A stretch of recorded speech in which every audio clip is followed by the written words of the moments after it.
janjimu Tuhan kan selalu ku renungkan di siang dan malam. Saat badai menerjang, 1000 musuh menghadang, jiwaku tetap tenang, takkan tergoyahkan.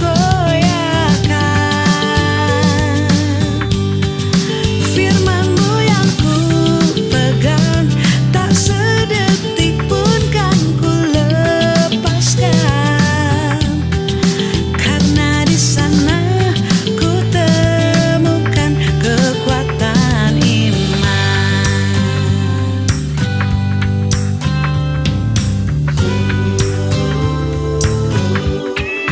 Tak akan ku ragukan setiap janjimu Tuhan, kan selalu ku renungkan di siang dan malam.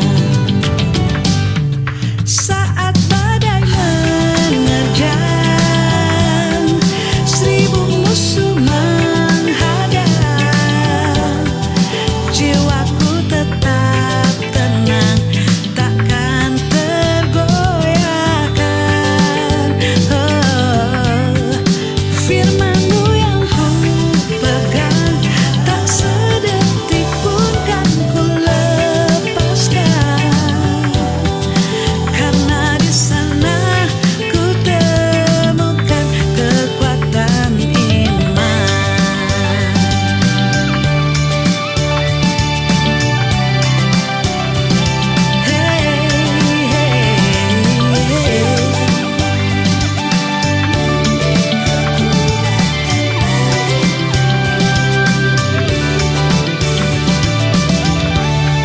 Saat badai menerjang, 1000 musuh menghadang,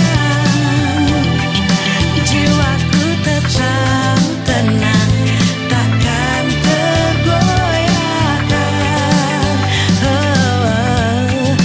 Firman-Mu yang ku pegang, tak sedetik pun kan ku lepaskan, karena di sana ku temukan kekuatan iman. Karena di sana ku temukan kekuatan iman.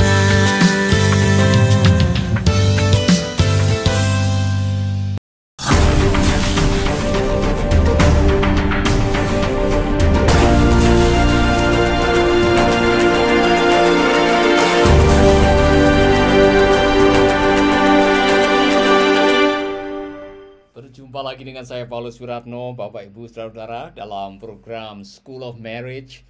Kali ini saya hadir untuk memberikan kembali penjelasan tentang betapa pentingnya merawat hubungan. Karena bahagia atau tidak bahagia pernikahan Anda, berhasil atau tidak berhasil usaha Anda, umur panjang lebih sehat atau kebahagiaan yang bisa dinikmati, itu sangat terhubung atau sangat berkaitan dengan cara kita membangun dan mempertahankan hubungan. Itulah sebabnya malam hari ini saya mau menyegarkan kembali betapa pentingnya menjaga, merawat hubungan dalam kehidupan ini. Hubungan dengan pasangan kita, hubungan dengan teman-teman kita, hubungan dengan karyawan, hubungan dengan pimpinan, hubungan dengan rekan-rekan sepelayanan. Saudara, ini penting sekali. Kita semua, setiap orang perlu belajar menjaga hubungan. Itulah sebabnya topik saya pada malam hari ini adalah pentingnya menjaga hubungan. Amin. Dan saudara, ada sesuatu yang penting yang saya mau sampaikan. Ini sangat-sangat penting untuk Anda catat. Itulah sebabnya saudara-saudara yang sudah bergabung, jangan lupa buku catatan atau Alkitab ada di depan saudara, karena apa yang saya mau bahas ini sangat menentukan. Nah, saudara-saudara, survei yang dilakukan oleh Harvard University mengatakan bahwa orang-orang yang sudah tamat dari universitas, yang sudah bekerja, yang sudah menjadi kaya, menjadi terkenal, menjadi orang-orang yang berpengaruh, saudara-saudara, mereka ditanya dengan pertanyaan, apa yang membuat Anda lebih sehat, lebih bahagia, dan umur panjang? Ternyata bukan harta, bukan tahta, bukan pangkat, bukan kedudukan, bukan ketenaran. Setelah diteliti seluruh atau ribuan alumni Harvard University, selama 75 tahun waktu mereka ditanya apa yang membuat mereka bahagia, saudara pasti akan terkejut jawabannya. Ternyata jawaban mereka yang membuat mereka umur panjang, lebih sehat, lebih bahagia adalah karena hubungan. Itulah sebabnya orang-orang yang mungkin tidak bergelimang harta, tidak terkenal atau menjadi populer, tapi karena dia punya hubungan yang baik dengan sahabatnya, dengan pasangannya, dengan teman-temannya, akhirnya mereka lebih bahagia. Sebaliknya, konon menurut survei dari Harvard University, orang-orang yang kesulitan membangun sosialisasi, tidak pintar bergaul, akibatnya menjadi orang yang mengisolir diri. Orang-orang ini sakit-sakitan dan cepat mati. Saudara, saya tidak ingin mengalami hal seperti itu. Itu sebabnya saya mau menyampaikan ini betapa pentingnya membangun hubungan. Yang sangat penting, saudara, ini pelajaran bagi kita. Bagaimana kita membangun hubungan tergantung dari sikap. Karena dikatakan di sini, sikap Anda terhadap harta mempengaruhi sikap Anda terhadap sesama. Dengar baik-baik. Bahagia atau tidak bahagia, bagus atau tidak bagus, hubungan Anda dengan sesama tergantung dari sikap Anda terhadap harta. Ini penting sekali. Kalau Anda menomorduakan manusia atau menomorduakan sesama dan menomorsatukan harta, Anda akan bermasalah dengan sesama. Saya ulangi lagi. Sikap Anda terhadap harta mempengaruhi sikap Anda terhadap sesama. Saya ulangi lagi, ini penting sekali, saudara-saudara. Apa yang Anda utamakan dalam hidup ini menentukan hubungan. Apa yang penting? Apakah yang penting adalah karir, jabatan, kedudukan? Kalau itu yang nomor satu, maka Anda akan menomorduakan hubungan. Maka jangan kaget ketika ada orang yang ingin mengejar kekayaan, mengejar pangkat dan kedudukan, mereka bisa melukai orang-orang yang ada di sekitarnya. Padahal setelah mereka meraih impian, menjadi orang terkenal, menjadi orang kaya raya, ketika mereka tidak memiliki teman, tidak memiliki sahabat, mereka akan mengalami rasa kesepian dan tidak akan memiliki kebahagiaan. Ini contoh yang paling bagus, saudara, adalah orang kaya yang bodoh yang digambarkan di dalam Injil Lukas. Orang kaya yang, saudara, setiap hari kerjaannya mengumpulkan, membangun lumbung, merombak, memperbesar lumbungnya, memanen lagi, mengumpulkan lagi. Dan dia tidak sempat untuk mencari istri. Dia tidak sempat untuk bersosialisasi. Dia tidak sempat punya teman, tidak sempat membangun persahabatan. Apa yang terjadi setelah semua terkumpul, waktu dia mau menikmati makanan, dia mengatakan nih, hai jiwaku, bersenang-senanglah, makanlah, minumlah, dan bersenang-senanglah. Dan sebelum dia menikmati makanannya, malam itu dia mati. Kalimat ini yang penting. Dia berkata kepada jiwanya, hai jiwaku, bersenang-senanglah. Kesan yang saya tangkap adalah orang ini lupa bersenang-senang. Orang ini lupa menikmati hidup. Karena apa? Hidup sendiri. Tidak ada sosialisasi, tidak punya teman. Saya mendengar kabar, mungkin ini gosip, waktu dia mati, saudara-saudara, dia mati mungkin menguburkan dirinya sendiri. Kenapa? Dia tidak sempat ikut arisan, tidak pernah ikut kerja bakti di RT atau RW. Habis hidupnya untuk mengumpulkan. Karena apa? Di benaknya nomor satu adalah harta. Ketika Anda menomorsatukan harta, Anda bisa menomorduakan sesama. Ketika Anda menomorsatukan pangkat, Anda bisa menomorsatukan pernikahan. Ketika Anda menomorsatukan ketenaran, Anda bisa menomorsatukan iman dan kebersamaan. Waspadalah. Dan saya sudah mendengar ada kisah yang menarik di dalam 1 Samuel, saudara, yaitu kisah seorang konglomerat yang nasibnya mirip dengan orang muda yang bodoh tadi. Orang itu namanya adalah Nabal.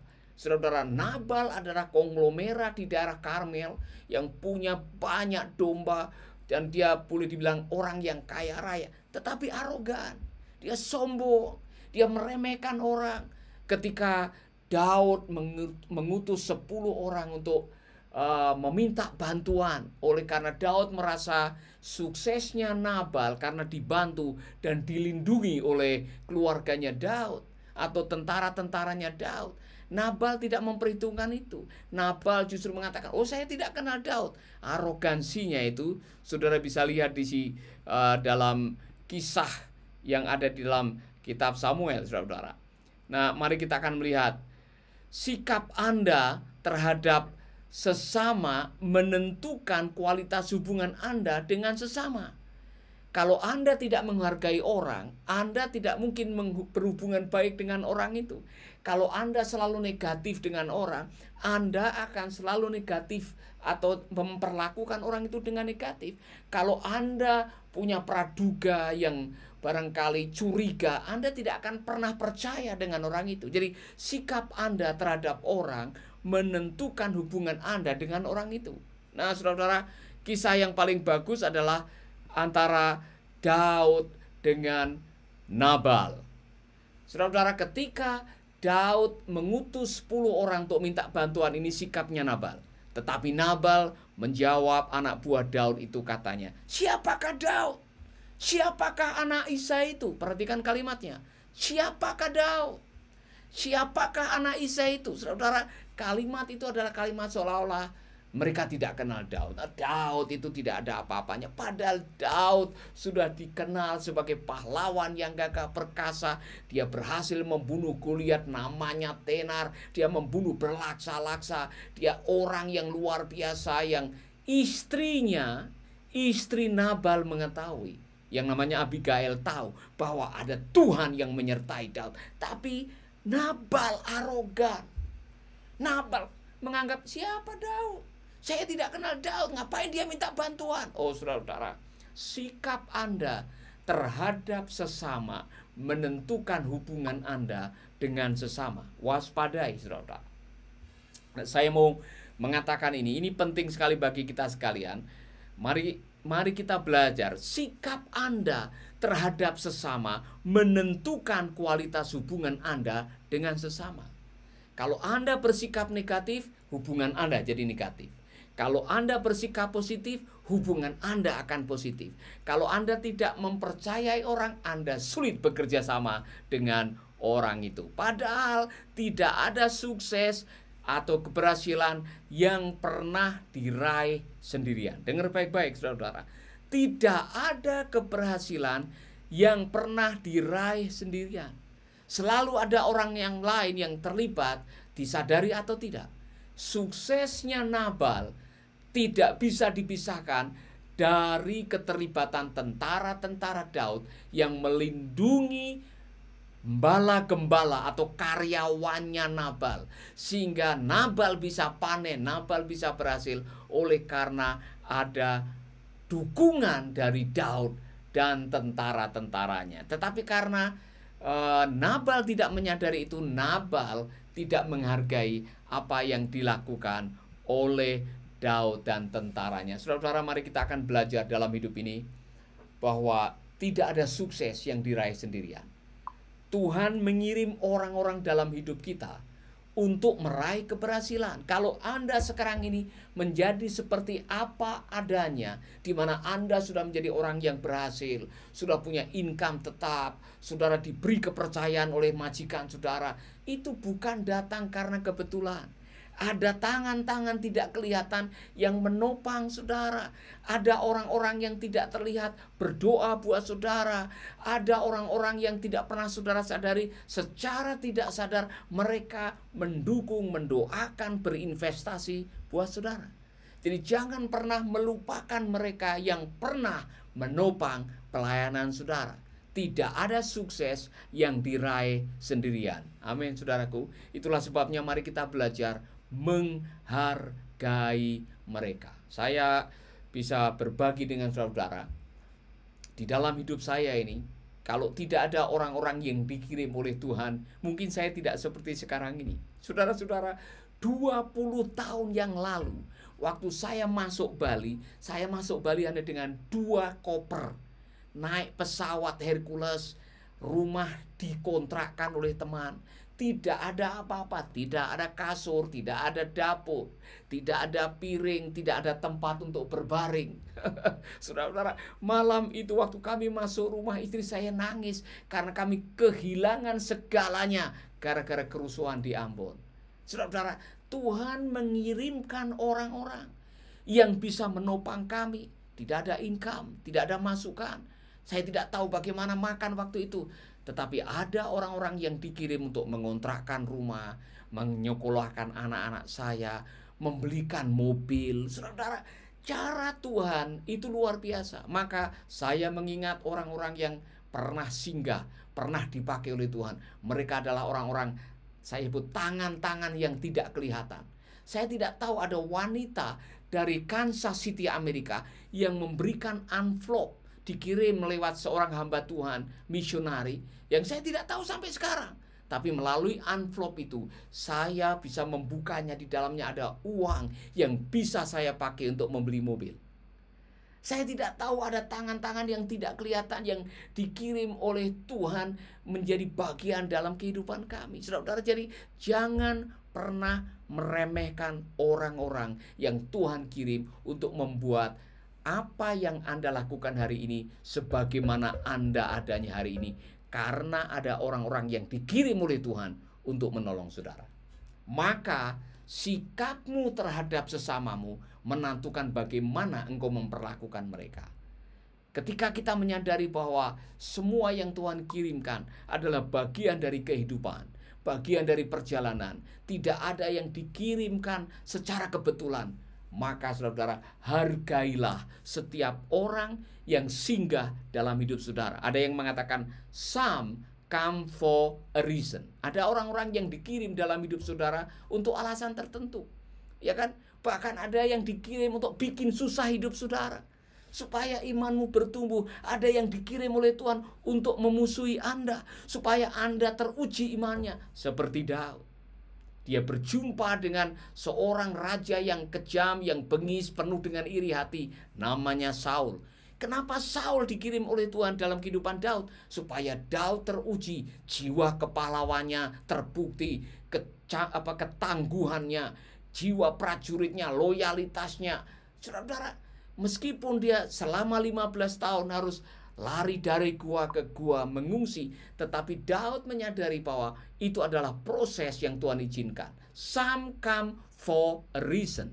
Ada orang-orang yang dikirim oleh Tuhan untuk saat tertentu dengan alasan tertentu, untuk menolong saudara, untuk memberkati saudara, untuk menguji iman saudara, untuk menguji kesabaran saudara, untuk menguji keyakinan dan ketaatan saudara. Bersyukurlah kepada Tuhan. Ada yang dikirim untuk bikin susah hidup saudara. Mereka adalah bagian dari perjalanan hidup kita yang layak untuk kita syukuri. Amin, saudara-saudara. Jangan takut, jangan marah. Some come for a season.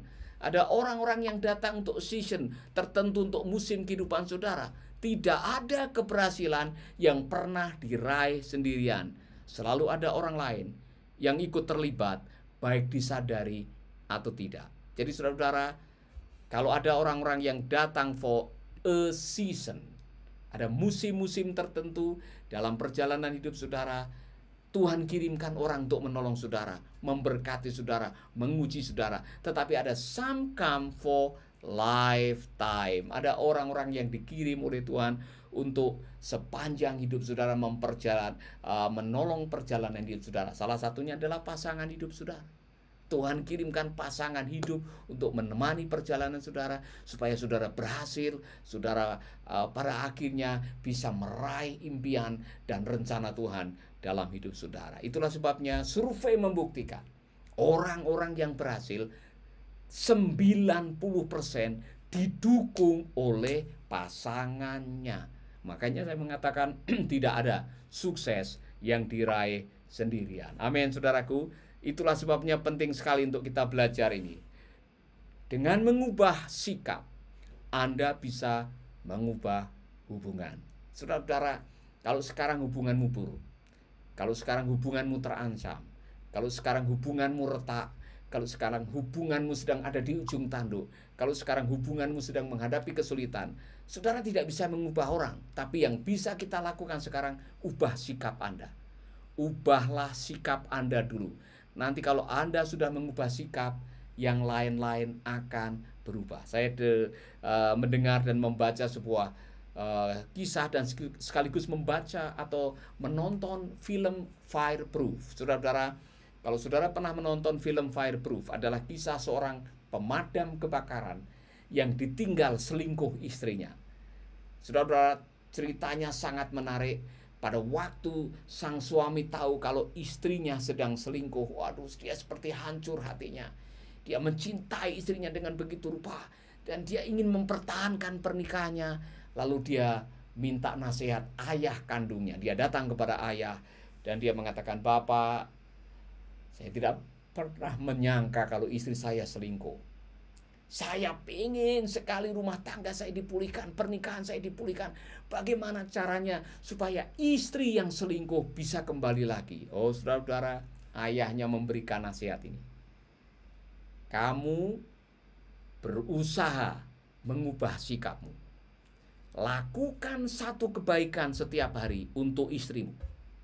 Satu kebaikan setiap hari untuk istrimu selama 40 hari.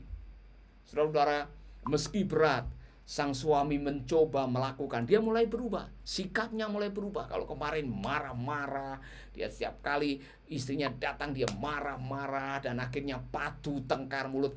Kali ini tidak, dia mulai mengubah dirinya. Bangun pagi yang tidak biasa, dia bikin kopi, tiba-tiba dia bikinin kopi untuk istrinya. Istrinya mulai kaget, saudara-saudara. Setan mana yang telah mengubah suaminya yang tidak pernah bikin kopi selama ini buat istrinya.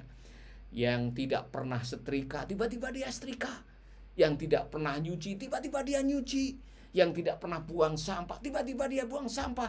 Lama-lama istrinya mulai melihat, oh, suami saya sudah berubah. Saudara-saudara, ketika hari yang ke-40 tiba, istrinya mulai melihat, ternyata suami saya mengubah sikapnya. Hari itu, pada hari yang ke-40, dia memutuskan hubungan dengan selingkuhannya dan dia kembali dengan suaminya. Anda bisa mengubah suasana hubungan dengan lebih dahulu mengubah sikap Anda sendiri, bukan mengubah orang lain. Karena satu-satunya orang yang bisa Anda ubah adalah diri Anda sendiri, bukan orang lain. Satu-satunya yang bisa Anda kontrol 100% diri Anda sendiri, bukan pasanganmu. Maka daripada engkau menuntut pasanganmu untuk berubah dan setiap hari mengatakan, "Kapan kamu berubah? Kapan kamu berubah?" Anda tidak akan pernah bisa mengubah orang. Semakin Anda ingin mengubah pasangan Anda, semakin Anda cepat menuju ke rumah sakit jiwa. Daripada Anda stres mau mengubah pasangan, lebih baik ubahlah dirimu dulu. Ubah sikapmu, nanti semua yang lain-lain ikut berubah. Amin, saudaraku. Ini kebenaran yang sangat luar biasa buat kita semuanya. Itulah sebabnya Anda bisa berubah dengan mengubah sikap. Amin.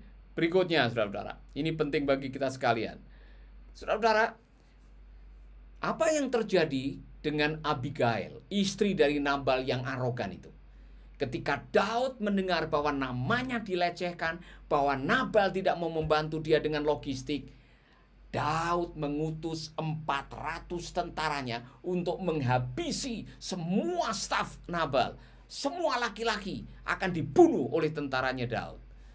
Dan ternyata ada salah satu gembala atau pembantunya Nabal yang lapor kepada istrinya, yaitu Abigail, bahwa Daud sedang mengirim 400 orang untuk menghabisi semua warga atau semua laki-laki dari karyawan-karyawannya Nabal. Pada waktu Abigail, sang istri yang baik dan cantik itu, dia langsung mengambil logistik makanan, dia langsung pergi tanpa memberitahu suaminya. Dia datang mau menemui Daud, dan pada waktu dia berjumpa dengan Daud di tengah jalan, apa yang dilakukan?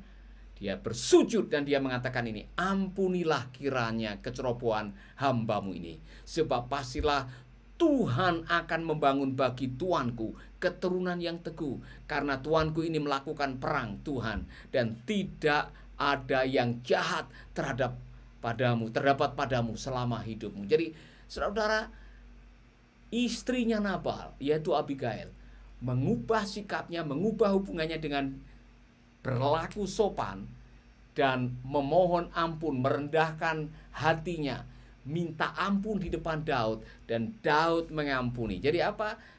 Anda bisa mengubah hubungan dengan mengubah sikap Anda. Saudara-saudara, saya tidak tahu situasi saudara hari ini, tetapi saya mau mengatakan kepada saudara-saudara, saya tidak tahu situasi hubungan Anda dengan pasangan Anda, dengan teman Anda, dengan karyawan Anda, dengan atasan Anda, tetapi ada kabar baik. Saya mengatakan Anda bisa mengubah hubungan dengan mengubah sikap. Sikap arogan, sikap tinggi hati, sikap cuek, sikap tidak bertanggung jawab, itu bisa diubah. Ketika kita mengubah sikap hidup kita, maka hubungan akan berubah. Saya tidak tahu situasi rumah tangga saudara, saya tidak tahu situasi pernikahan saudara, tapi kalau Anda merasakan ada sesuatu yang tidak beres, dan saudara mengatakan, Pak Paulus, saya ingin memperbaiki hubungan saya ingin memperbaiki rumah tangga saya ingin memulihkan hubungan saya dengan pasangan saya, ubahlah sikap Anda. Datang kepada Tuhan, mohon ampun kepada Tuhan, datang kepada pasangan saudara, merendahkan diri seperti Abigail, minta maaf, dan biarlah Tuhan yang akan bekerja untuk selanjutnya. Amin. Saudara-saudara, ini kebenaran yang luar biasa. Saudara bisa melakukan ini, saudara bisa mengalami ini, dan Tuhan bisa menolong saudara. Kalau saudara adalah orangnya yang mengatakan, Pak, hubungan saya buruk, sosialisasi saya buruk, saya tidak pintar membangun hubungan, belajarlah saudara-saudara membangun hubungan yang baik, karena sukses tergantung dari hubungan. Tidak ada keberhasilan yang diraih sendirian. Amin. Dan kalau saudara mengatakan, Pak Paulus, doakan saya, taruh tangan di dada, saya mau berdoa buat saudara. Bapa kami di dalam surga, terima kasih buat kebenaran firman-Mu. Pelajaran yang singkat ini akan menolong kami untuk kami bisa membangun, memulihkan, merestorasi hubungan. Kalau ada sikap yang salah, arogansi, kesombongan, cuek, tidak bertanggung jawab, ampuni kami ya Bapa. Jadikan kami orang-orang yang pandai membangun dan merawat hubungan dengan pasangan kami, hubungan dengan teman-teman kami, hubungan dengan atasan, hubungan dengan sesama kami. Di dalam nama Yesus kami berdoa.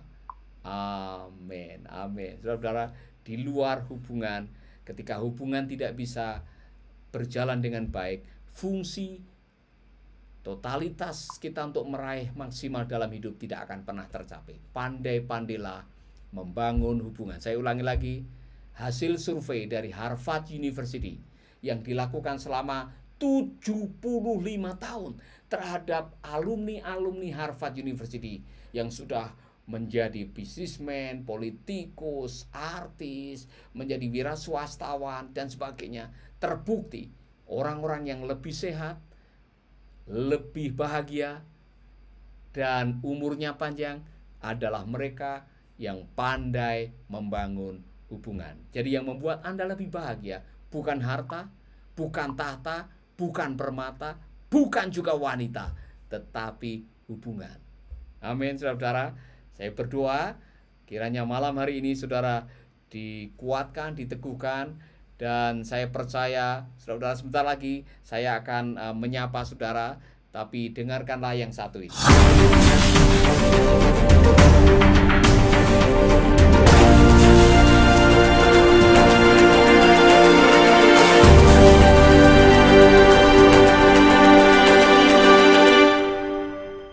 Baik saudara-saudara, saya bersyukur hari ini bisa kembali hadir dan saya memberikan pengumuman untuk hari Rabu dan Sabtu. Kami ada kelas namanya School of Marriage. Saya mengumumkan saudara-saudara, dan kiranya School of Marriage ini akan menjadi semacam sekolah bagi saudara-saudara, memperkaya hubungan, memperbaiki pernikahan yang retak. Ada bagian-bagian yang Anda kiranya kurang bahagia, melalui School of Marriage saudara akan diberkati. Amin. Saya ingin menyapa saudara-saudara yang sudah bergabung. Ada yang dari Sorong, Pak Andreas dengan Ibu, ya. Ada yang dari Singapura, Ibu Aina yang selalu hadir, ya. Frida Suhadi juga yang sudah hadir. Ibu Ella yang ada di Taiwan yang selalu hadir. Reformation Thomas juga yang sudah bergabung. Ibu Magdalena Sinaga yang sudah bergabung. Bejo yang sudah bergabung. Bu Sulistiawati juga yang sudah bergabung. Ibu Lastri, Ibu sahabat kami Markus yang sudah bergabung. Terima kasih, Tuhan memberkati. Dan saudara-saudara masih banyak lagi yang sudah bergabung. Saya mau menyapa saudara-saudara, terima kasih. Ini pelajaran sangat penting sekali. Maka saya menyarankan sharekan ini saudara-saudara. Bagaimana kita mengubah hubungan kita dengan cara mengubah sikap. Tolong bagikan ke teman-teman Anda, karena ini kelihatannya sederhana, tetapi ini kunci kebahagiaan hidup kita. Maka saya minta kepada saudara-saudara, tolong bagikan video ini kepada siapa saja, karena dengan berbagi saudara akan menjadi berkat buat mereka. Haleluya. Jangan lupa saudara-saudara, besok pagi jam 8.30 saya akan sharing masih menyangkut mengenai 5 penghambat hubungan atau 5 sikap yang bisa merusak, menghancurkan hubungan. Besok pagi jam 8.30, kemudian hari Rabu jam 9 malam, jam 8 malam School of Marriage akan kembali. Hari Sabtu School of Marriage juga akan kembali. Amin. Tuhan memberkati saudara. Sampai jumpa lagi di kesempatan di mana kita boleh berbagi dan menjadi berkat bagi sesama kita. Tuhan memberkati. Sampai jumpa.